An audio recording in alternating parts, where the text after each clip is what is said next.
வணக்கம் தோழர்களே. வரும் ஜூன் 5ஆம் தேதி உலக சுற்றுப்புற சூழல் நாள்.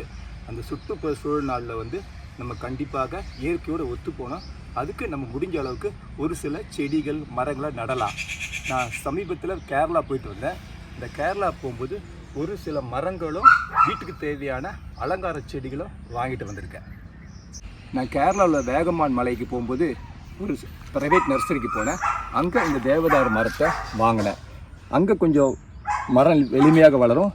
இங்கே இந்த மரத்தை வாங்கி நம்ம வளர்க்க முயற்சிக்கலான்னு பார்க்குறேன். இந்த தேவதாரு மரம் ருத்ராட்ச குடும்பத்தை சார்ந்தது. இந்த இலைகள்லாம் நல்ல நறுமணமாக இருக்கும். இப்போ நீங்கள் பார்க்கக்கூடிய செடி ஆர்கிட்ஸு. இந்த ஆர்கிட்ஸ் மண்ணில் வளராது. தேங்காய் நாரும் கரியும் உள்ளே போட்டிருப்பாங்க. அதில் வச்சு தான் இந்த ஆர்கிட்ஸ் கன்றுகளை வளர்க்கணும். நீங்கள் கீழே ஒரு சில அழகிய இலைகளை பார்க்கலாம். இது நிழல் தர வளரக்கூடிய செடிகள். வெயில் எக்காரணம் கொண்டு வைக்கக்கூடாது. தண்ணியை நிறையா ஊற்றக்கூடாது. தண்ணி நிறையா ஊற்றிங்கன்னா இந்த கன்றுகள் லேசாக அழுகிறோம். இது நல்லா வளர்ந்திங்கன்னா கலர்ஃபுல்லாக இருக்க பார்க்கும்போது நம்ம வீட்டுக்கும் மனசுக்கும் ஒரு புத்துணர்ச்சியை கொடுக்கும்.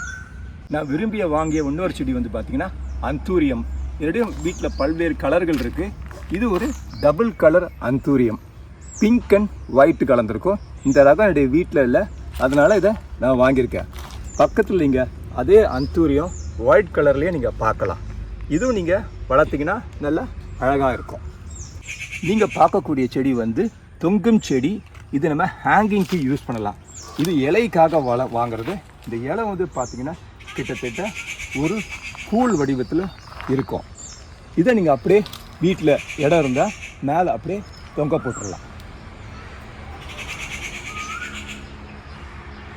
பெரும்பாலும் வீட்டில் பூக்களுக்காக செடி வளர்ப்பாங்க.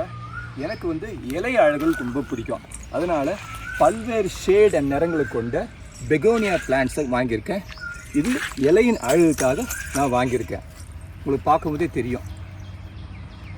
வரும் 5ஆம் தேதி வேர்ல்டு என்வாயர்மெண்ட் டே. ஸோ அந்த வேர்ல்டு என்வாயர்மெண்ட்டில் நம்மளும் வீட்டில் கண்டிப்பாக மரங்களோ செடிகளோ வளர்த்து நம்ம இடங்களை பசுமையாக வச்சுக்க முயற்சி செய்யணும்.